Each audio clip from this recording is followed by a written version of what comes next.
Welcome and good morning. Good Ow! morning. Woo! Gene Key Talks, Siddhic Saturday, Gene Key number Woo, one. woo. So good morning, everybody. Super stoked to be here. Are you happy to be here, Destiny? Oh, I'm so happy. So I'd like to start out with this quote, uh, journey of 1,000 miles. That journey begins with this step.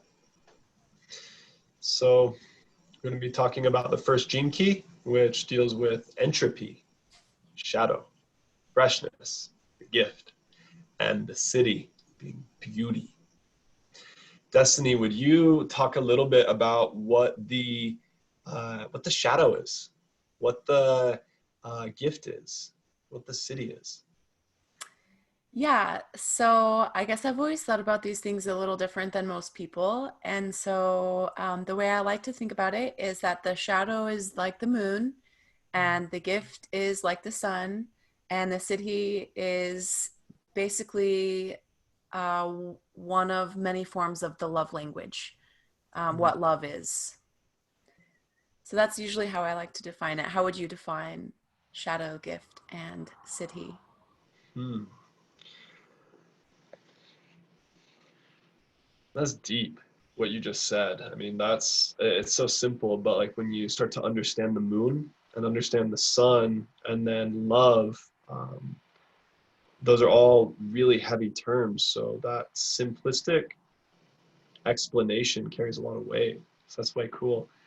Um, the way I describe the shadow is the components of our actions or components of the environment where we really don't like something.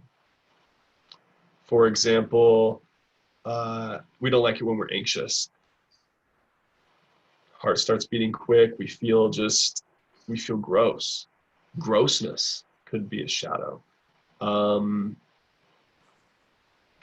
Hatred, annoyance, being frozen, feeling stuck. So these type of things which we just really avoid at all costs, I would categorize as the shadow.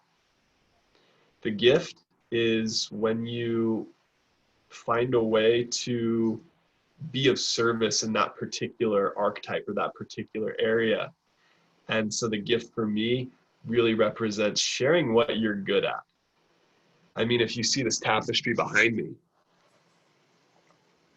that is someone sharing their gifts, sharing what they see, and to the art of sewing, knitting. Um, Gifts are manyfold, from being able to sell product, to being able to speak eloquently, to running quickly, jumping high. Gifts are uh, uh, very wide description. And city, to me, I go back to the root of the word in Sanskrit, which means supernatural powers or psychic gifts. As we go into Gene Keys more and more, we'll talk about this and talk about some of the misconnotations around the traditional word of city and how we use it here in the Gene Keys, how it can mean those supernatural gifts, levitation, invisibility, and sort of like the Marvel universe uh, definition of a superpower, and deconstruct what city really means, and also move it into congruence with what Destiny talked about being the love state. So shadow being the points which we don't like about ourselves, gift being how we share the richness of ourselves, and then city being that final blossoming, that flowering, that um, extremely rare event which just bursts you into infinitude. So just to I just had a thought when you were talking, and I'm so glad that I went first and then you kind of broke it down a little bit. Yeah. I love to expand the love state that I'm talking about is kind of like the car. And when you're driving on the road, there's a philosopher that talks about when you're driving on a road. And when you see certain things, you're gonna swerve to miss it. Like a deer, you're gonna try to stop. Like there's certain things that come onto your road that you are gonna want to stop for. And the it's just a funny concept because then when you think about the way that the sun is on the road and the moon is on the road, you don't stop for those. You just drive through. So it's like Oh, so it's like you you have to drive through the shadow, you have to drive through the sun, but the love is the only thing that's actually like real. Like the car itself. Like the mechanism, like your body itself. Your body is like the vehicle, and you don't hide from the sun, you don't hide from the moon, but you do take certain precautions for the moon and the sun. So you know that if you're going to be outside in the dark, you need a flashlight for a prolonged period of time. And you also know that if you're going to be outside in the sun, you're going to need some sunblock or a hat so that you don't get overly sunburned. But essentially both things are unavoidable at all costs. There's nothing you can do to avoid them. It's just your relationship with how you sit in them. So did you come prepared, or are you like the guy that hopes everybody else comes prepared? give it up for destiny. That what you said right there blew my mind. So I really like that. And on that note, I'd like to start with Tummo breathwork. We'll be doing Tummo throughout all the gene keys. And this is a way to breathe in and attune yourself to these frequencies which we're talking about, and let go of what is no longer serving and clarify your relationship, you know, with those pieces that are ready to break away. Tummo in Tibetan means inner fire. So it's really heats up the body.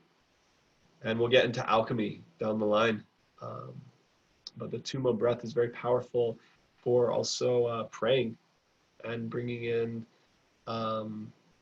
manifestation of what you want to address. So today we'll be breathing in and clarifying our relationship with entropy and the two either repressive or reactive components.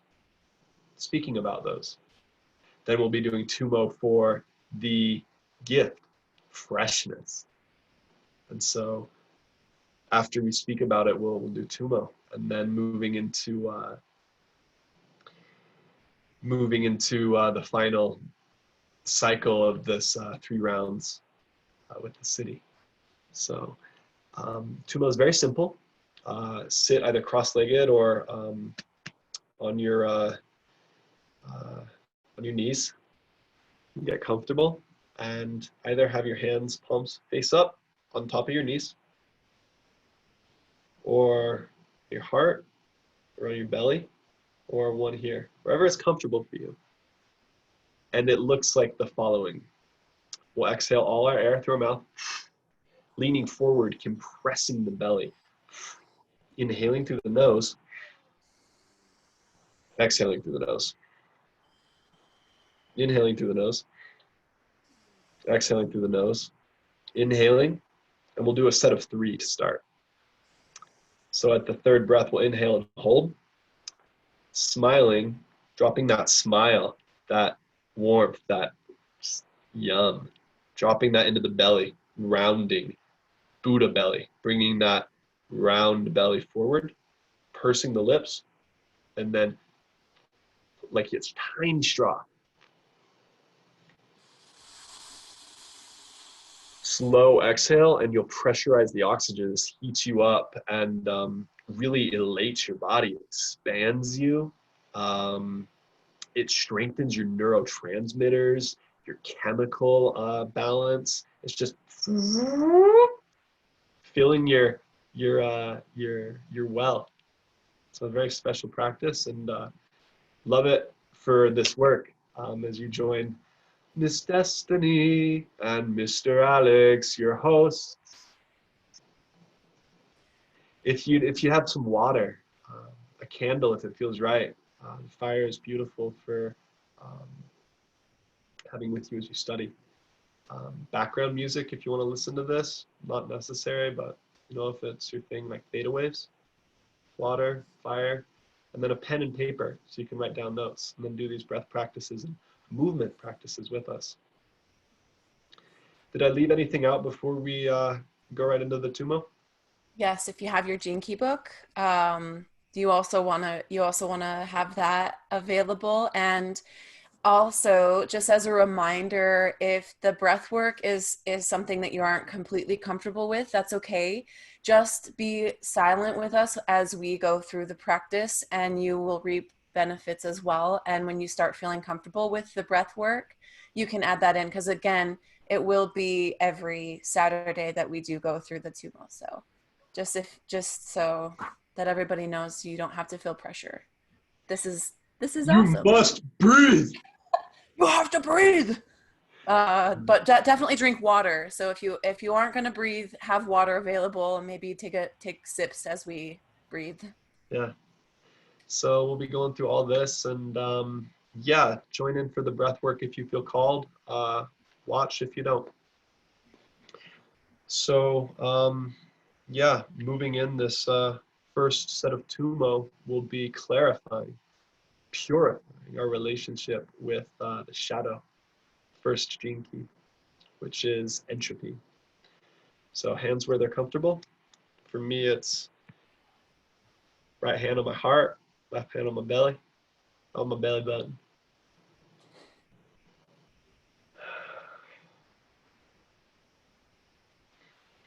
Traditionally, it's done in sets of 9, but we'll do a set of 3 to start.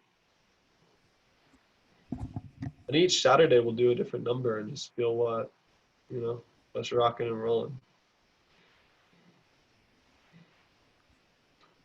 3, 2, 1. Exhale all your air. 1. Entropy. In. 2. Clarifying my relation therein. 3. Inhale deep and slow. All the way, head to toe. Hold your breath. Drop it down. Smile. When you're ready, exhale slowly.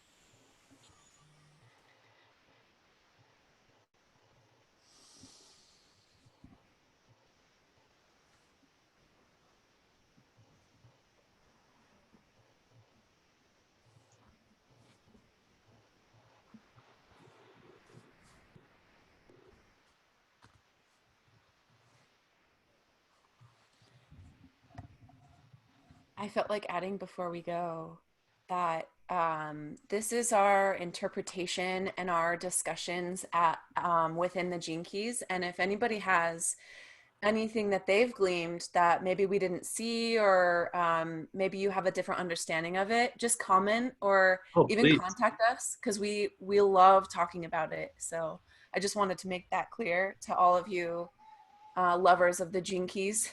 I want to hear what you think about it as well. Yeah, thank you, Destiny. That's a very important point. Richard Rudd and his team of, you know, he crafted this amazing book and just dedicated so much time and clear research. So this speaks to a large number of people, regardless of age, gender, um, uh, economic or cultural background. This has keys for many people. Uh, and we encourage discussion. deeply because everybody has a view, and maybe they hold something you don't. So it's part of why we're here, to encourage that discussion. And with that being said, let's move right into the first shadow, entropy.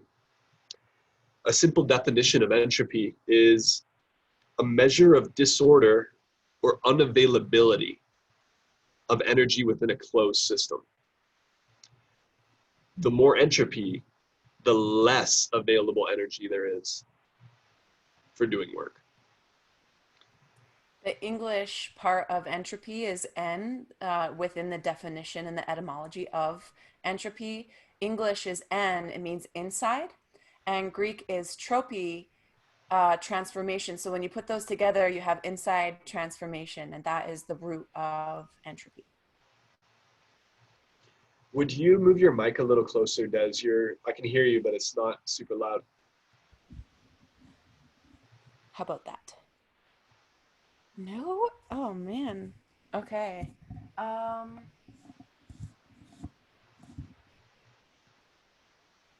don't know what to do. It's good. Is it? Maybe I can change the settings. Oh, this is a terrible time, but it's fine.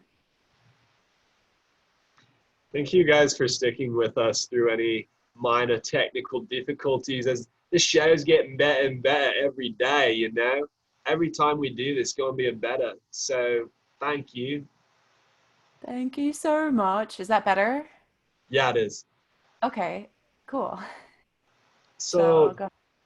Des, if you'd get into talking about entropy a little more, and we'll transition into the repressive nature and the reactive. So, okay. The the you sort of touched on the entropy, the lack of order or predictability, and something within that, it's a chemical reaction. So that is a really important part to understand about the shadow. And quite frankly, a lot of shadows have this quality. It's the chemical quality. It releases certain chemicals in your body and in your brain.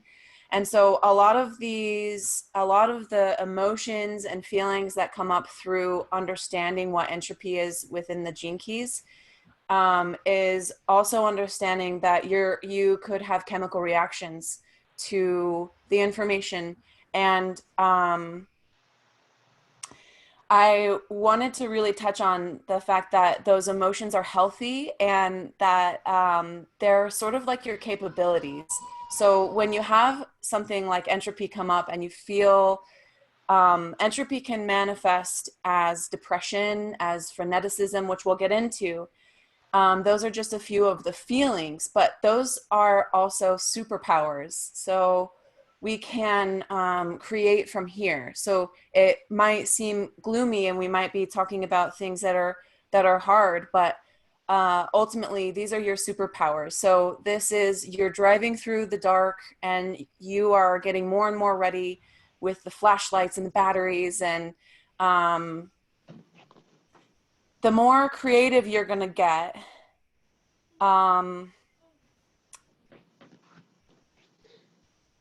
here, let's see here, more creative. The more creative you are, the more likely you are to feel depressed on account of entropy. Certain predispositions, like having, like being active, make you experience entropy. But everybody goes through it, especially when they resist it. So you'll notice that a lot of artist friends that you have, they might be really quiet, withdrawn. A lot of them go through, I have a few artist friends that I'm thinking of right now, and I actually experience them going through depression like nobody I've ever met sometimes. And that's an okay thing, because from the depression, they're also able to make the art, and it's able to separate them. So you're talking about the sewing of the tapestry behind you. And I wonder how often that person, like how many times did that person have to stop and just like be like, man, this isn't working. I can't get this to do what I want it to do. And it just still came out so beautiful. And so that's kind of what entropy is. And it can kind of feel like that too. So ultimately with the shadow, just know that your emotions and everything that comes up from the shadow are all healthy, and they are all superpowers within the health. Um, And can you elaborate more on what you mean that the shadow has superpowers? That, what do you mean by that? um, I would say that, so one of the states of this is depressive. So you can sit in bed all day long, and you can be depressed, and you can get nothing done, and your bills will fall behind, and everything will look so sad and lonely, and um, you're going to be the one that has to get you out of that state. But you can always ask for help. And no matter how many times you ask for help, until you get to the point where you see that you can get yourself out of the depression or out of the freneticism, until you're the one that can actually see that. Actually, Les Brown says it really good when he says that you might have to believe in somebody else's belief in you, but ultimately you're going to be the one that has to believe in it. So you Right, are right. these, the depression, the freneticism, it is a gift to you, for you to understand that that's a gift you have, and to create something fresh. But you might not believe it about yourself. So it's good to ask for help. And you're the only one who can recognize your superpowers. So for instance, let's talk about like the comics. Let's talk about comics. So we have Superman, right? And he has all these amazing capabilities and stuff. And then part way through his story, he gets so depressed and so like, I can't save the world. Who do I think I am? And everybody's like, you're Superman. Oh my goodness, it's amazing what you can do. And only through his being like, you know what, I am going to step up. I am the one that has this superpower. I am the only one that can do these things.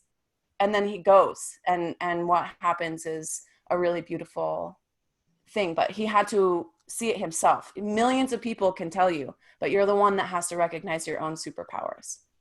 So what I'm drawing from that, what I hear, is the superpower sits in the deep center, in the seat of the shadow.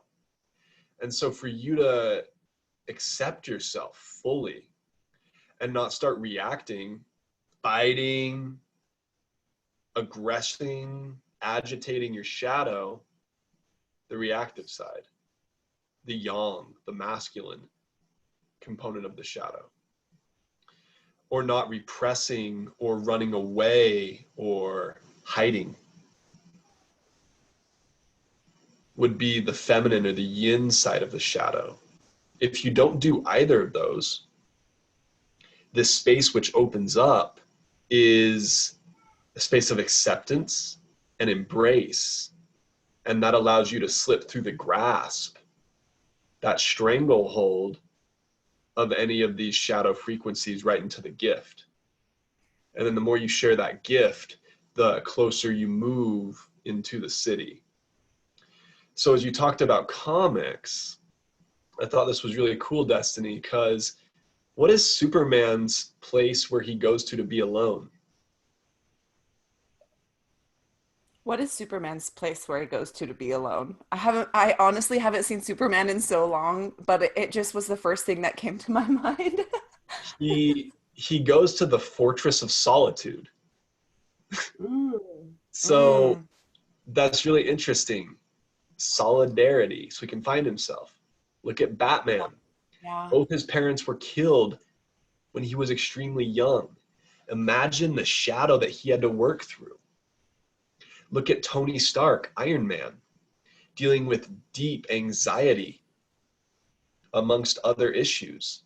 Seeing through that allowed him to go past his fear boundary, breaking through into Iron Man. Look at Bruce Banner, right? Run away, extreme isolation, because God forbid if someone made him super angry, we know what happens. Look at Wolverine, look at Dr. Xavier, look at any superhero in the comic. They've gone through their own dark places, their own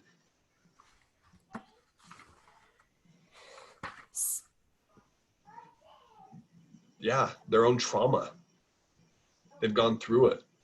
So when I hear you speaking about that those superpowers are there, is that self-acceptance allows you to move through the shadow. Yeah, so when you were talking, I had this image come up in my mind. Would you like to hear about it? Yeah, please. So imagine that you're walking through, and we won't probably go this deep into this later, but because you'll understand it after this first gene. But imagine that you, for a minute, um, first of all, it's nighttime because we're talking about the shadow, so we're going into the moon, and let's just say that there is no moon. There's a moon, but it's in a phase where you can't see anything, so it's completely dark. And you know that in the middle of the forest there is a stump, and in that stump there is a sword, and you know that you only have right now to get to that sword and to get it before maybe the bad guys get it. So as you walk through the forest, you first of all you might feel like that repressive side of things, because you're like, man, we're never going to find this sword. We're never going to find this stump. What are we going to do? And Feeling of course, lost, frustrated, you start right. getting And your depressed. batteries might go out. Yeah. So like anything could happen. And you're just like, oh man. So you're sitting in the car and you're like, I really want to go. And I know the bad guys are going to get it, but I just I'm worried. I don't know what to do. I'm worried. And you can stay in that. The other part of it is to be reactive. So you're like the one that gets out of the car immediately. You have your flashlight. You're like, okay, we only have 20 minutes because I only have this many batteries. We weren't really prepared, but we're going to do it. And I know we're going to do it, and we're going to do it good. And we're going to really do it. We're going to do it so good. And so you run through the forest, and you're running. And all of a sudden your flashlight goes out, and you still have to find the stump, which you haven't found because you're insane. You didn't come up with a plan. You're just putting your energy all over the forest. You're just like, boo, boo, boo, boo, boo. And then you still have to get to that stump. So now you're in the middle of the forest, or you're still sitting in your car, and you still have to get to the stump. And so and so in that we can continue with this visualization as we go on. But just imagine the sword is in the woods and we haven't gotten to it yet. So we should, with those two examples, the person that gets out of the car and just reactively runs around the forest, and then the person that's sitting repressing the fact that he has to go into the forest. And let's talk about the repressive and reactive natures of entropy. So one of the components of entropy, because again, we spoke about that simple definition where entropy is disorder in a closed system. So there's less energy to do work. That manifests as numbness. Numbness oftentimes really resides in the nervous system. So your poor relationship to numbness will create depression or freneticism. A rich relationship with numbness, again, imagine numbness as a life form. How would you be in a good relationship with numbness? your rich relationship with numbness will shunt you right into the gift of freshness. To Destiny's visualization, that would look like an idea changing action.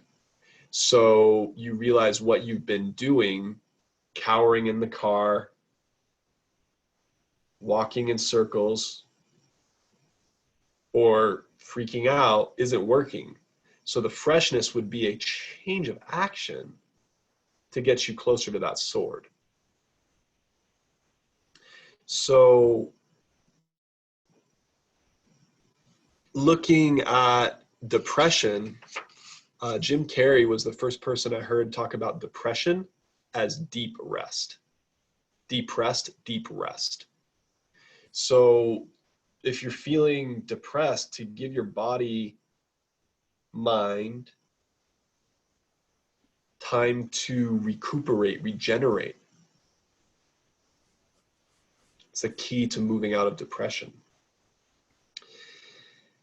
And that would be, you're freezing, you're compressing, you're suppressing that numb feeling. So it bottles up, it denses inside, and you're just like, I have no energy to do anything. And I think most people, whether they admit it or not, and bless the people who really do admit it and talk about it, because that's very vulnerable.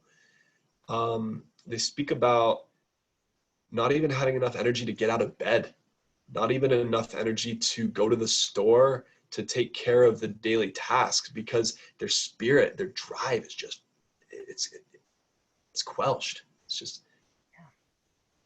And it can come on so sporadically, and it can come on, and it's like a vacuum too. Like once that's what the book talks about. It's like a vacuum of energy, and once you feed it, it just keeps sucking. But it's, again, a chemical reaction to entropy itself. The book actually talks about it freezing. So like, I'll just read it to you actually. The introverted nature of this shadow inevitably leads to depression. States of depression can be caused by the freezing of a low frequency emotional state due to mental collapse rooted in fear. So this is all, just so everybody is aware, all repressive and reactive natures come from fear and feeding the fear. So moving into freneticism, Destiny talked about chemistry. Chemical. Everybody. So our body's natural chemistry, it has a direction it's going. Frenetic people, or when you feel like that, you're moving in opposition to the natural direction your body wants to go, which can put you in extreme danger or stressful situations because you're moving in opposition to your internal movement. And that's where the frantic, real, I mean, you can see that behavior. It's shaky. It's like a running explosion. Fast and energetic in a rather wild and uncontrolled way.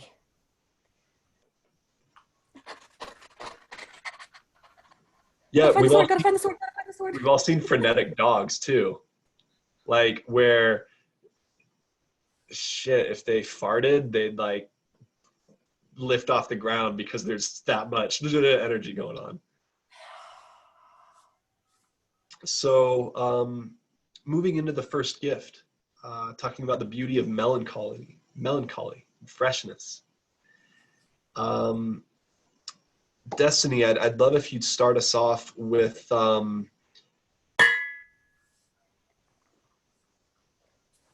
speaking about freshness. All right, so I think that also right before we get into that, we are going to go through some Tummo. We're going to do 3 breaths again, and then I have a story for you. which I'm excited to share. Story. Story time. And if you have the Gene Key book, you can find that story. It's on like the first page, basically. It's on page 1. Um, yeah. So, all right. So I'm gonna go ahead and start. Thank you all for being here with us through the shadow, through the moon side, and moving into the sun. Let's breathe out all the way. In through the nose. Out through the nose. In the nose. Out the nose.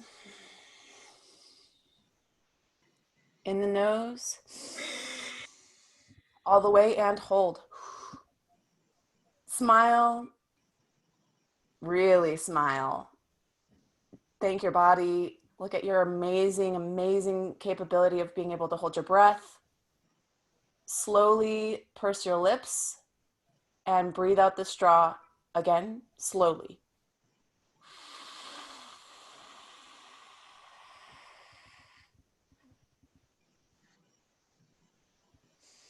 Smile again and normalize as I read the story. Wow.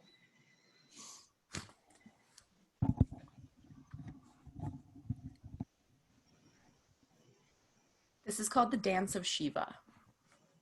Paying attention to freshness as Destiny reads this. Your ideas of freshness.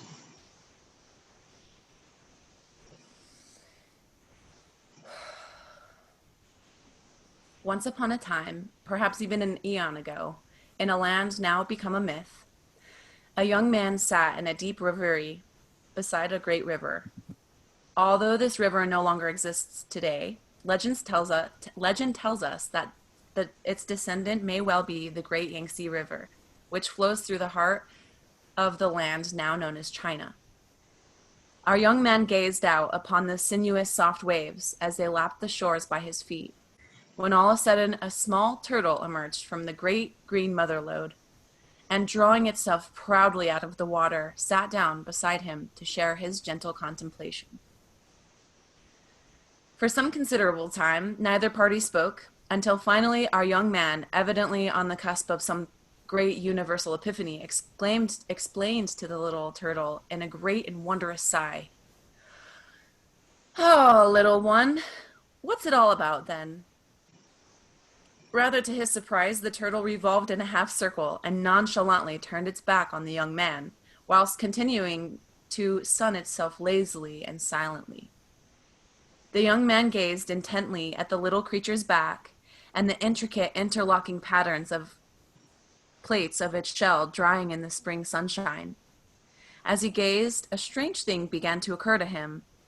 The more he looked, the more he understood the nature of his question. And so it was that he gave himself up to the moment and gazed with all his heart at the little turtle's back. Slowly, almost imperceptibly, everything began to evanesce and disappear. First the turtle, then the cosmos, and finally the young man himself. It is said that when the young man regained consciousness, several hours later, the turtle was gone. Ever since that day, humanity has had a means of understanding every aspect within the universe. It was discovered in the interlacing patterns on a humble turtle's back, and in time it became arguably the most profound knowledge ever discovered by a human being. It became the I Ching. Wow. I gotta like rest my head as you were telling us your story. The I Ching, guys, is the ancient version of the Gene Keys. The I Ching deals with the 64 hexagrams of time, where the Gene Keys deals with the 64 hexagrams or components, would probably be a more accurate word, of our genetic code. And the Gene Keys also combine like science and we get into astrology and even religious there's no religious affiliation, and he draws they Richard Rudd draws from many religions. So throughout this time, we'll be hearing stories from all walks. Yeah, Christianity, the Cabal, Hinduism, Buddhism. Like, there's a great quote that says there's a little bit of truth in everything.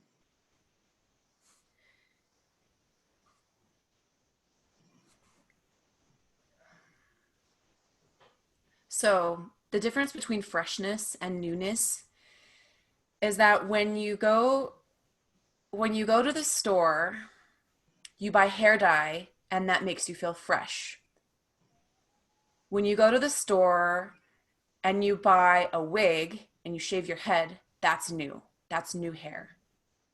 So it's a very slight differentiation between fresh and new, and they are obviously like they all relate, but for some reason I felt like this is a really important point to make about the word freshness in um, being different from the word newness. So freshness, emerging from the numbness that Alex was talking about earlier, is a perfect example of the phoenix, for instance, the phoenix that every person is.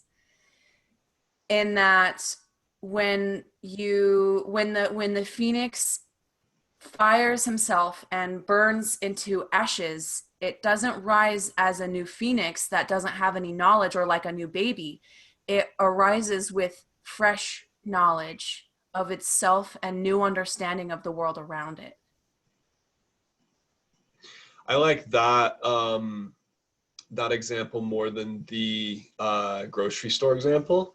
With can you say that again? Fresh.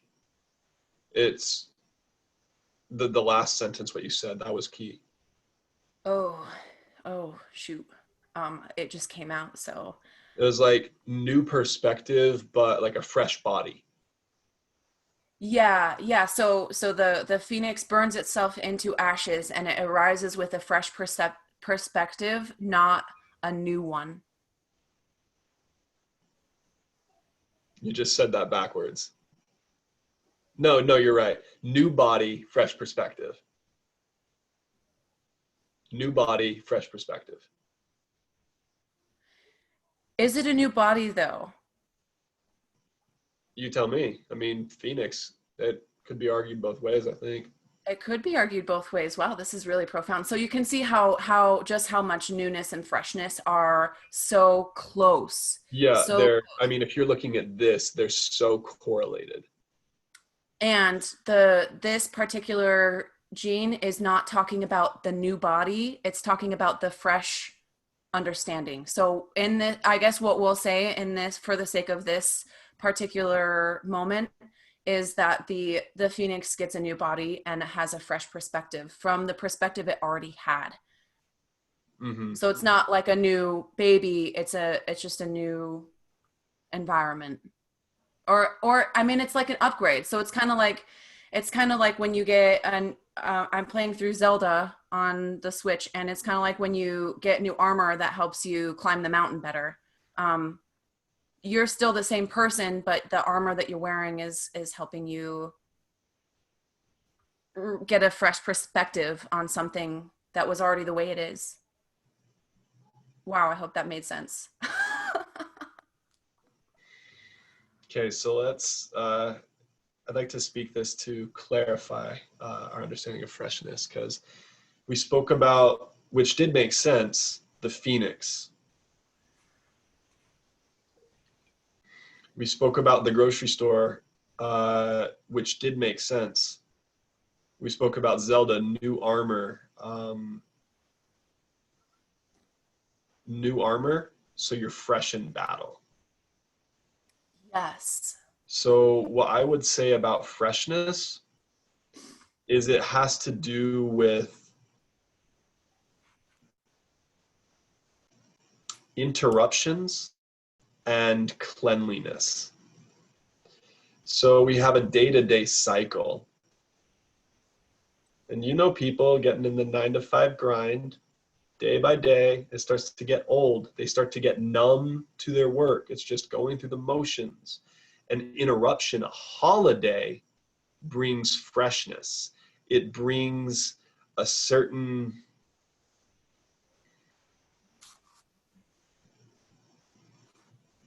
interruption, a break in the rhythm, which allows a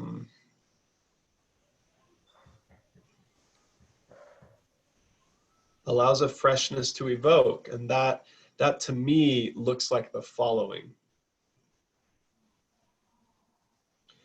You can wear new clothes. That is the outcome. Freshness is the decision, the behavior to go buy the new clothes. So Yes. I would put forth that freshness is about decisions and behavior, where newness is about the outcome. So where Destiny talked about the new look with hair, that's newness. But freshness being the decision to go get the haircut. That would be what I would submit. Yeah. So now that we kind of have a more clear understanding, we'd love to hear your opinion about freshness. But now that we kind of have a new, like an understanding or a relationship with the idea of freshness and newness, um, your environment. One thing I want to definitely teach on, not teach on, excuse me, talk about is you did say cleanliness, and what was the other word you used? Interruption.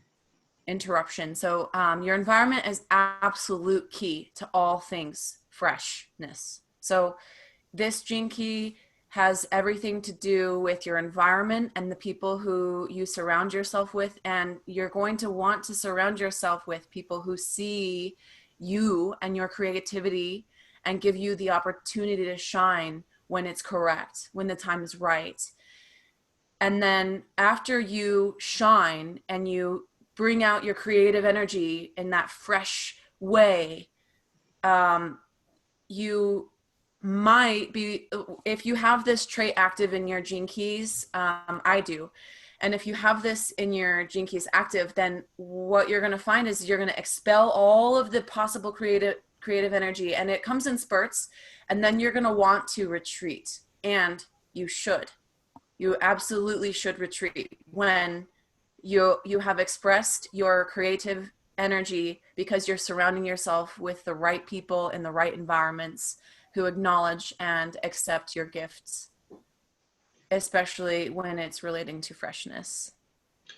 So where Destiny said you should follow that, to just translate further, meaning pay attention to your internal feelings.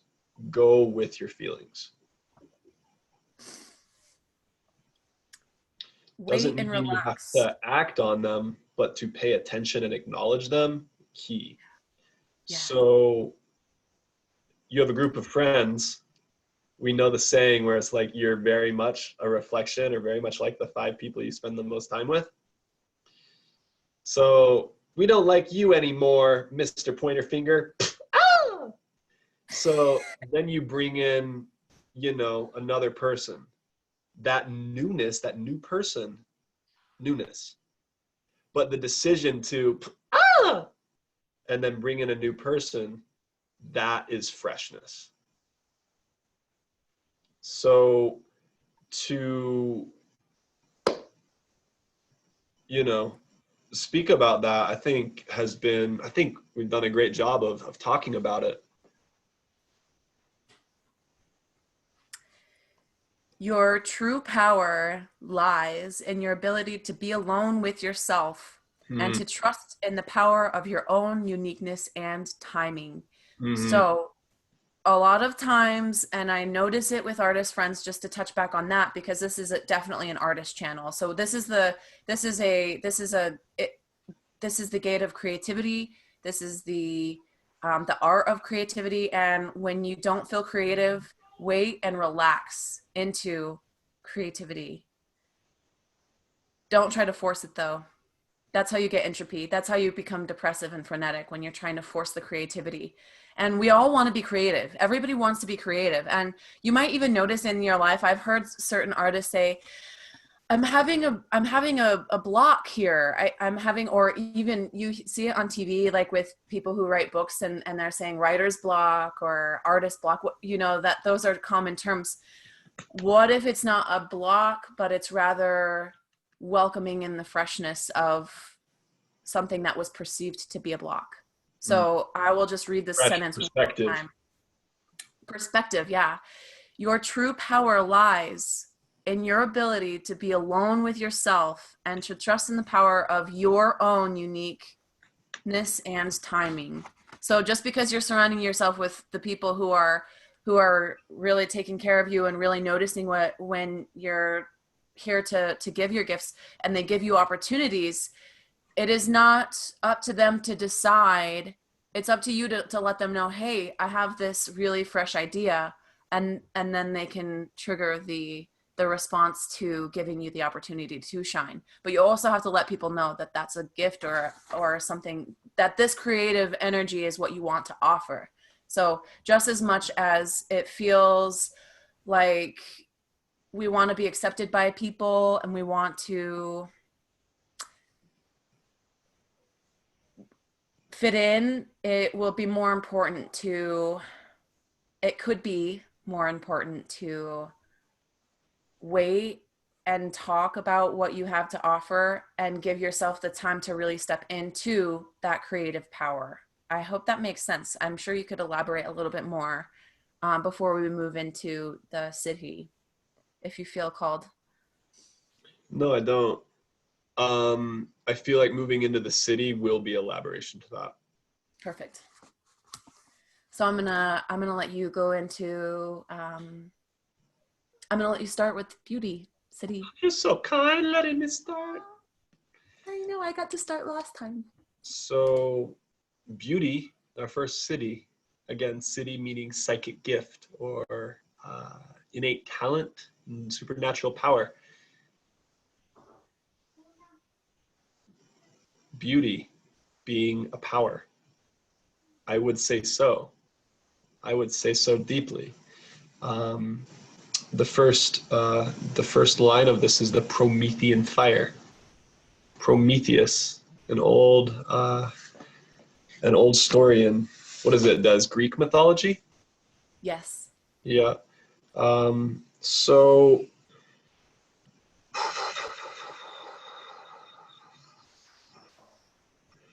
I want to first note that the Siddhic level is very rare to experience. You'll know it when you see it. A key thing is to stabilize the Siddhic state. Many people can move and undulate through shadow, gift, and city. But the gene keys is about is clarifying all relationship with shadow so you're not there on the day-to-day. Then stabilizing the gift frequency so you're living your life feeling good. Like you're living your life where most of your days it's pretty damn good. Instead of here where you're like, I'm living a nightmare and it sucks and I hate my life. It's not how I want to live. So part of the service for me, and I feel confident speaking for Destiny, is to help empower people out of these suicidal states, these dark corners, these trap rooms of their life where just day by day is an awful experience. And then to further empower people to share their gifts and to show up for what the earth is going through and what humanity is going through. So we can all shine, baby, shine. Shine on, you crazy diamond. Sing your music, dance your dance, write your poetry. And then for those ready to make the quantum leap, uh, into the Siddhic state. The touch of that. Synchronicity or synchrodestiny. They are interesting terms which describe brief wisps or touches to the Siddhic state. And so the key being to stabilize your Siddhic state. So that's a little information just on the Siddhic frequency itself. It's extremely rare, and you know it. Most sages, gurus, and like high level people, not necessarily just in business, but people who really got it. I would say individuals like Ram Dass, Alan Watts, Terence McKenna, just to name a few, and there are many, many more.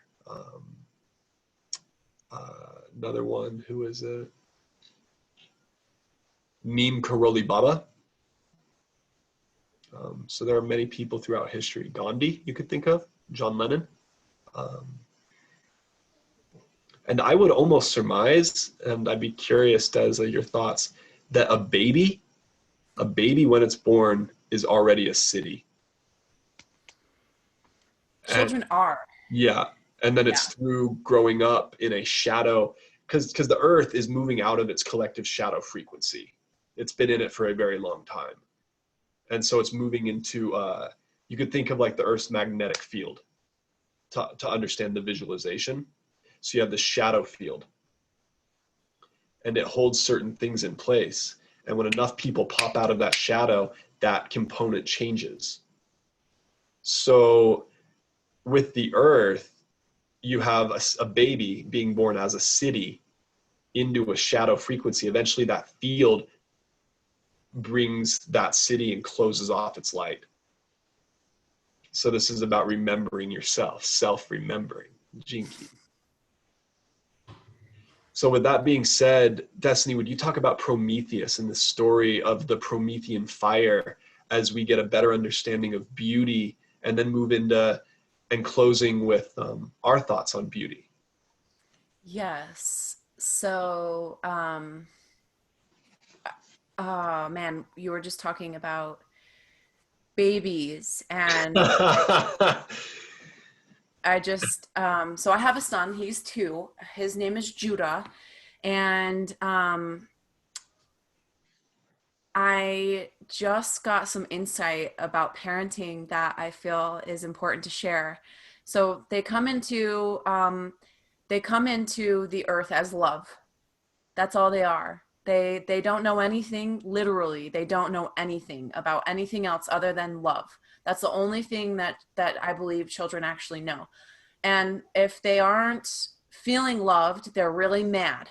And feeling love means surviving for them. So feeling love means that they're fed, that they have water, that their diapers are changed. That's all part of feeling love in a physical form. But everybody loves babies. Everybody loves babies. It's crazy. People don't just be like, "Oh, baby." And some people like try to pretend that they're like, "Oh, babies," but really when you get around a baby, nobody. I haven't met a single person who's like, "Ew, get that thing away from me." It was always like, "Oh my gosh, I'm really not a kid person, but look at your kid." And I'm like, "I know, look at my kid."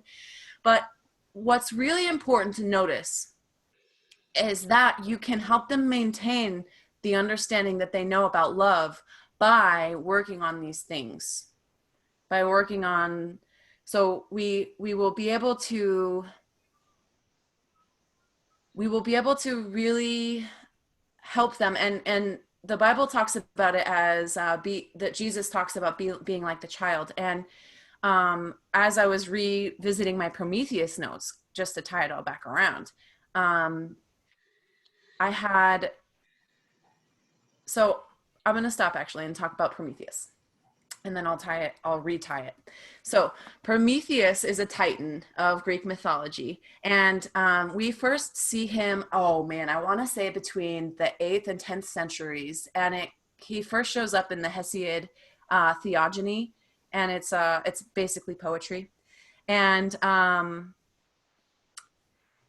He's the son of Lapidus and Thamus, a brother of Atlas, Epidamus, and Menoetius. He's a trickster, and he's known for his 10-year struggle, not just like an instantly thing, 10 years of trying to trick the gods, Zeus and all of the gods, the Greek gods, to steal Zeus's fire for humans, because what was happening in Greece at this time was that the gods were raining terror over the humans because they have so much power over the humans. And basically Prometheus is like, well, what about the humans? What if they could be really creative? What if they could create something that we can't create? I'm going to steal the fire. So he goes on his venture for 10 years, steals the fire from Zeus, and brings it to the humans and says, here is the fire. And this fire is the beginning of tool making for humankind. So anytime we're developing tools, so anytime we're headed into, like, from being afraid and sitting in the car or running around in circles to now we finally made it. We came up with new ideas and we had fresh thoughts, and we recollected, we breathed, and then we walked into the woods together holding hands, and we found the tree stump. We definitely had our tribulations, and it might have taken longer than we expected, but we made it, and we made it before the monsters made it. And this is important because that couldn't have happened, according to Greek mythology, without Prometheus stealing the fire to give to the humans. So he defied the gods, and then he was tortured for the rest of his life. Technically, he's still being tortured to this day. And the humans, so then after that point, now the humans have the fire, and they began to question, to critically think about, why are we being treated this way? What the heck, let's come up with something else. So Zeus, I don't like you today. I don't like what you have to say, and I'm going to change it today. I don't believe in you anymore. I'm going to believe in something else. And that is how powerful that fire is. I mean, it's a godlike fire, like a craving almost. So I would say fire is a god power. yeah, I'd say, yeah, I mean, there's a reason why it's part of the basic four elements: fire, earth, wind, and water, or earth and water. Fire, earth, wind, and water. Oh man. So Promethean relates to or characterizes the demigod Prometheus, and it especially in like rebellious, creative, or innovative ways. So every time we have something in history and we, the people, stand up against that, that's all part of the Promethean fire that we feel. And it's something that we can feel personally and collectively. And I think that as parents, it is important to remember that you have the fire, and we can grow our fire stronger by actually being present with our children. And when we are actually present with our children and we learn how to combine our fires, we will grow younger, and they will grow younger with us, and we can be in the beauty of the Promethean fire, of the creative energy. And that was like the big, I don't know why, but it was just there was like an explosion in my brains when you were talking earlier about babies. So that's what came to me. And I'm not even sure if it made sense, but it's really, I just feel like such an impression that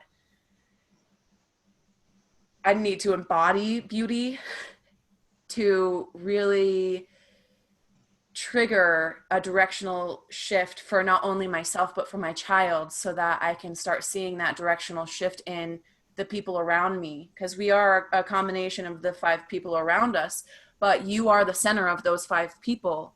So if you want to see a change in the 5 people around you or the 5 books you're reading, you're the only one who can begin to talk about those shifts that have to be made. So I disagree with your statement on we'll grow younger and our children will grow younger. I think you're close. I would say we'll grow younger and stronger, and they will grow brighter. Ooh, I like that way better. Yes, I think that's So exactly. for everybody watching, notice how fire is also an original source of beauty, the Promethean fire.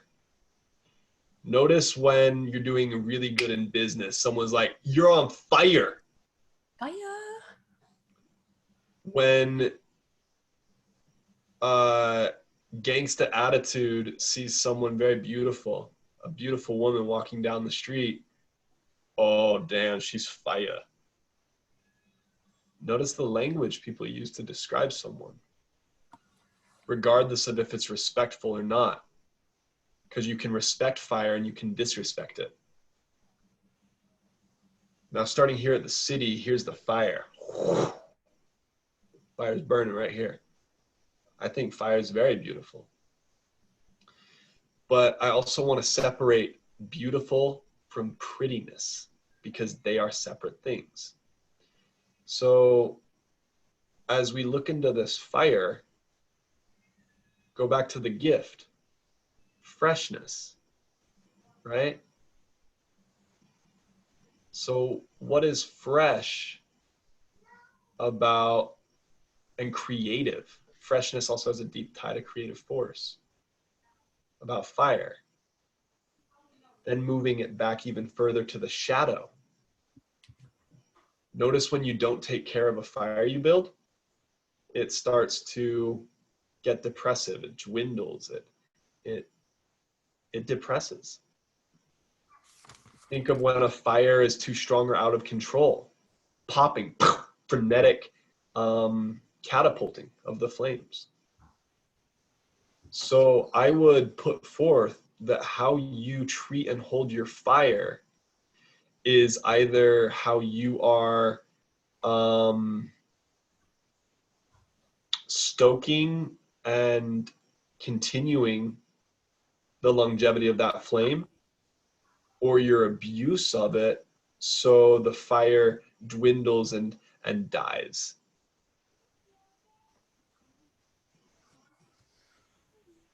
I would put forth that fire is beauty.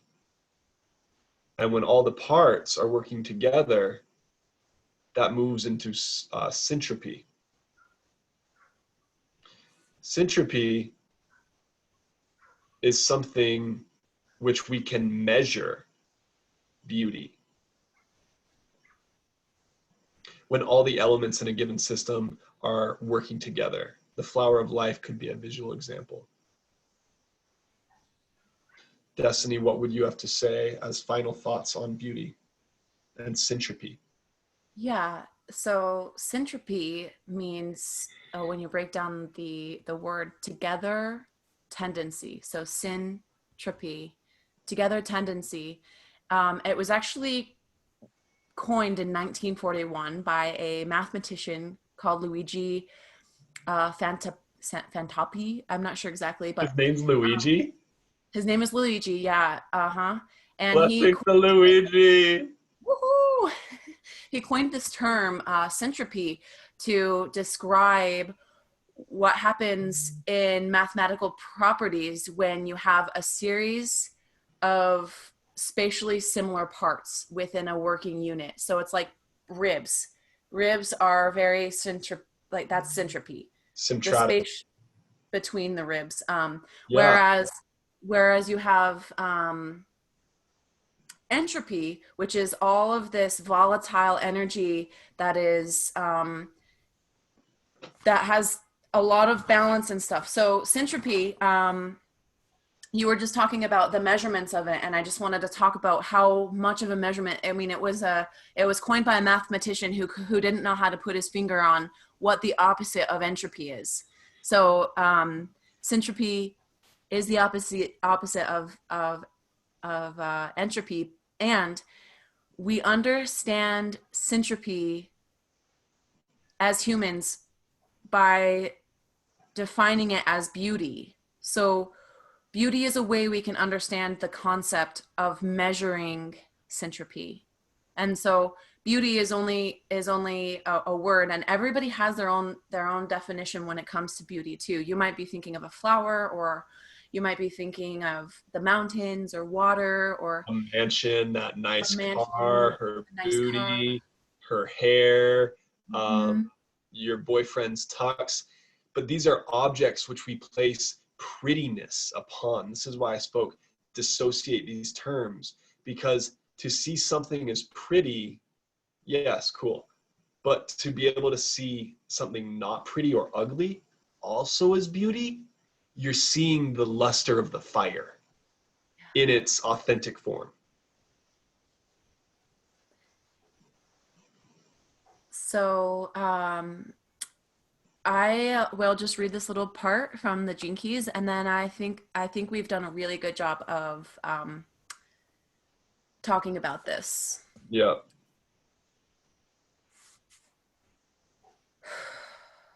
At the foundation of this first gene key, at the shadow frequency, is the field of entropy, in which energy ceaselessly moves from order to chaos.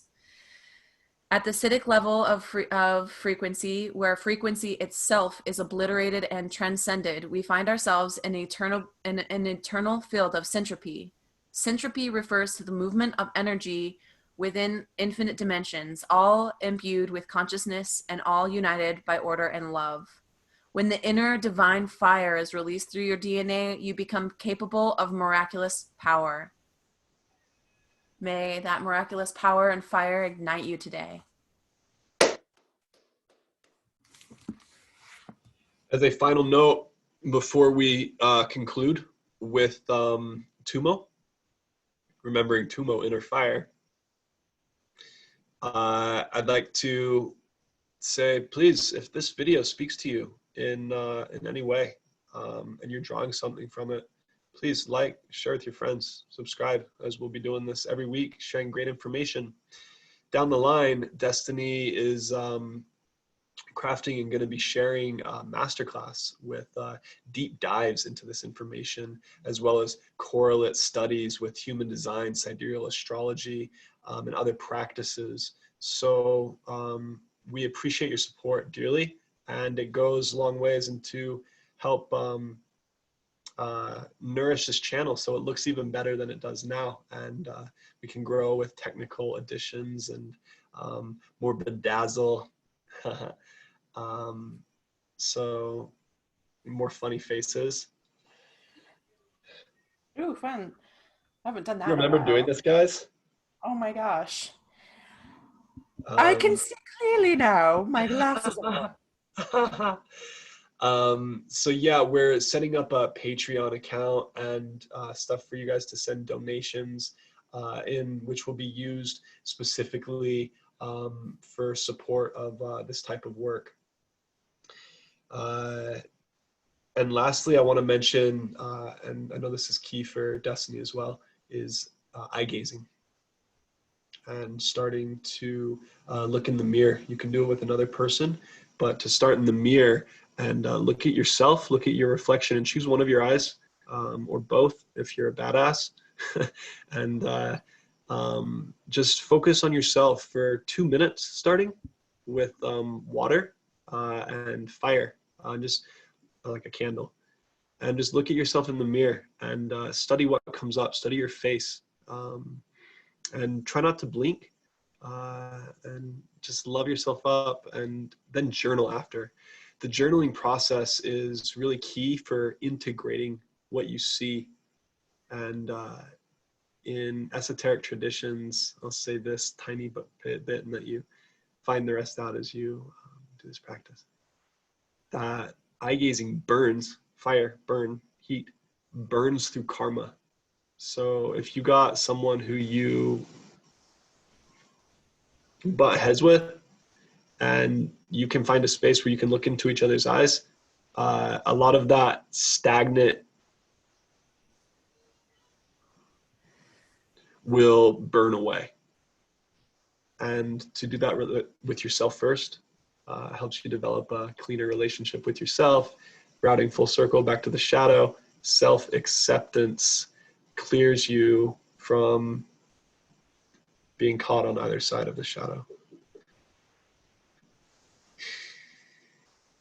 So this is Alex Anderson. What have you forgotten? Gene Key Talk, Siddhic Saturday. Signing off on Gene Key number 1. Number one, goodbye. And my name is Destiny Homer, and I love you all. Thanks for being here. Ciao. Tummo, let's do it. Do you see? I forget. I forget things too. Destiny, we wouldn't be here without Destiny. Okay. Wouldn't be here without Alex either. We need each other. First breath, I clear my relationship. I clarify my relationship with entropy. Second breath, I expand my relationship with freshness. Third breath, I tune to beauty. Only if these speak to you, do it. If you're like, I don't want no beauty, that's cool. Awesome. Good for you. 3, 2, 1. Exhale. In. Clear relations with entropy. Through the nose. Exhale. In. I share freshness. I let freshness speak to me. I listen to freshness. In. Hey, beauty. Give that beautiful smile. Drop it down to the belly.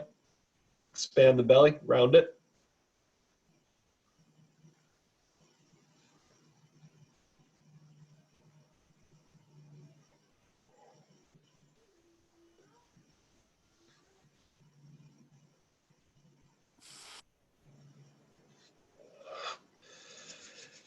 Oh, that got physical for me.